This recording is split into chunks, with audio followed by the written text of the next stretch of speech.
അയ്യോ തമാശ ചേട്ടന്മാരെ, ഭയങ്കര തമാശ.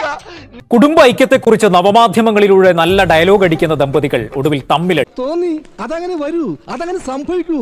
ഈ ലോകത്തിന്റെ ഒരു പോക്കേ. എവിടെ ഇതൊരു നടക്ക് പോണ ലക്ഷണില്ല. ഞാൻ ഇവന്റെ രണ്ടെണ്ണം വാങ്ങിച്ചിട്ടേ പോവുള്ളൂ. ഭാര്യയെ സെറ്റ് ടോപ്പ് ബോക്സ് കൊണ്ട് തലക്കടിച്ച് പരിക്കേൽപ്പിച്ചു. ഇവരെ ഞാൻ എവിടെയോ വെച്ച കണ്ട പരിചയമുണ്ട്. ഇപ്പോ ഒരു ഭാര്യ ഭർത്താവിനെ ശ്രേഷ്ഠമായി കണ്ടു, അല്ലെ ഭാര്യ ഭർത്താവിനെ കണ്ടു, അല്ലെങ്കിൽ അപ്പൻ മക്കളെ കണ്ടു, മക്കൾ അപ്പനെ കണ്ടു, ചേട്ടൻ അനിയനെ കണ്ടു, ആ കുടുംബം സ്വർഗതുല്യമായിരിക്കും. ചാലക്കുടി ഫിലോകാലിയ ഫൗണ്ടേഷൻ നടത്തിപ്പുകാരായ മാരിയോ ജോസഫ്, ഭാര്യ ജിജി മാരിയോ എന്നിവരാണ് ആ ദമ്പതികൾ. ഒരു കുടുംബത്തിൽ ഒന്നും ഇങ്ങനെയാവാം. എങ്ങനെയാടാ എല്ലാവരും ഒന്നുപോലായി പോയത്? ഏത് മതക്കാർ വിവാഹം കഴിക്കുന്നു എന്നല്ല, അവരുടെ കുടുംബജീവിതം നയിക്കുന്നത് ആര് എന്നതിലാണ് കുടുംബത്തിന്റെ സമാധാനം കിടക്കുന്നത്. ഉപദേശം കൊള്ളാം വർമ്മ സാറേ, പക്ഷെ ചെറിയൊരു പ്രശ്നമുണ്ട്.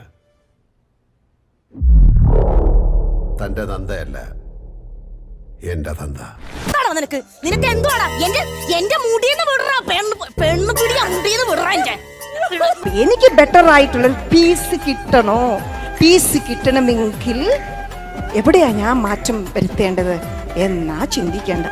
നിന്റെ ആദ്യത്തെ ഭാര്യയുടെ അടുത്തേക്ക് നീ പോവാനാണ് എന്റെ ഉദ്ദേശമെങ്കിൽ എന്റെ നെഞ്ചത്ത് ചവിട്ടിട്ടാണോ നീ പോവുള്ളൂ. അപ്പം ഭാര്യ ഭർത്താവിനോടുള്ള കാര്യം തുറന്നു പറയും. അതിങ്ങനെ മനസ്സിൽ വെച്ചിട്ട് പറയാൻ മടിച്ചിട്ട്, പ്രശ്നത്തെ ഫേസ് ചെയ്യാൻ മടിച്ചിട്ട് ഒളിച്ചോടുന്ന സ്വഭാവം.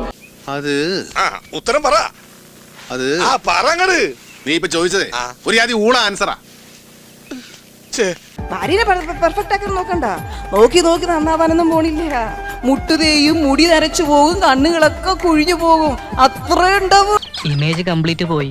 ഇനി ഇവിടെ കോട്ടും സൂട്ടും ഇട്ടിട്ടൊന്നും ഒരു കാര്യമില്ല. കൊള്ളാം, പടമേടിച്ച് പന്തളത്തെ വന്നപ്പോ പന്തളം തങ്കപ്പന്റെ ഗാനം. ജിജിയുടെ പരാതിയിൽ ചാലക്കുടി പോലീസ് കേസെടുത്തു. 70,000 രൂപയുടെ മൊബൈൽ ഫോൺ ഭർത്താവ് മാരിയോ ജോസഫ് നശിപ്പിച്ചുവെന്നും പരാതിയിൽ പറഞ്ഞു.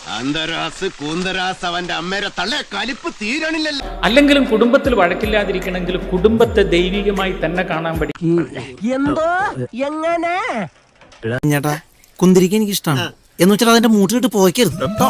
ഉത്തരവാദിത്വം കുറവുള്ള, വീട്ടിലെ കാര്യങ്ങൾ നോക്കാത്ത ഈ വൈകി വരുന്ന ഭർത്താവിന് ചേച്ചിക്ക് താങ്ങാൻ പറ്റുള്ളൂ. ഇനി ഇത് ആവർത്തിക്കരുത്.